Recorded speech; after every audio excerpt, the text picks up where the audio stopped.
Aku masih ingat dengan jelas kejadian mengerikan itu. Semua bermula saat aku dan 3 temanku, Rizal, Anton, dan Bayu, memutuskan untuk mendaki sebuah gunung yang jarang dijamah manusia. Gunung itu memiliki reputasi angker. Konon ada makhluk gaib yang menjaga hutan dan tidak segan mencelakai orang yang melanggar aturan.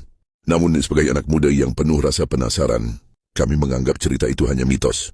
Bahkan saat seorang kakek tua di warung dekat kaki gunung memperingatkan kami hanya menganggapnya omong kosong.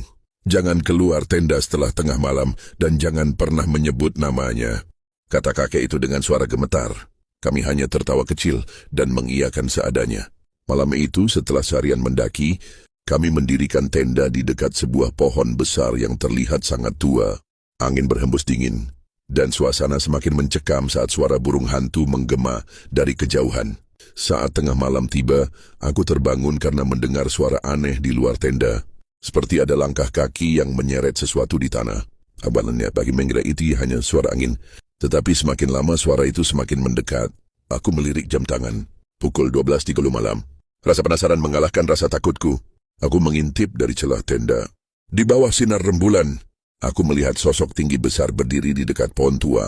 Tubuhnya hitam legam, matanya merah menyala, dan jari-jarinya panjang dengan kuku yang tajam.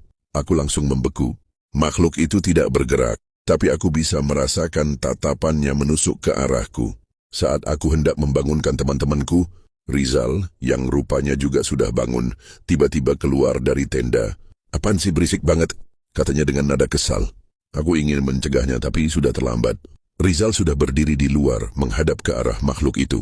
Namun anehnya wajahnya terlihat kosong. Matanya menatap lurus tanpa ekspresi.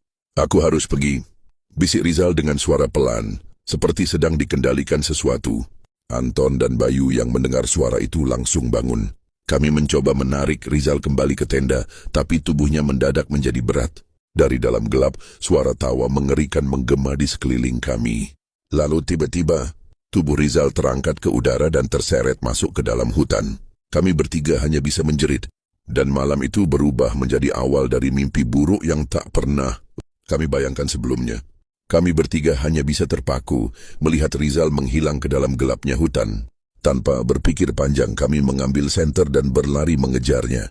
Nafas kami tersengal-sengal, tapi langkah kaki kami terus maju, menerobos dedaunan dan ranting-ranting yang menjulur seperti tangan-tangan yang ingin mencengkeram kami. Setiap langkah semakin membawa kami masuk ke dalam kegelapan yang lebih dalam.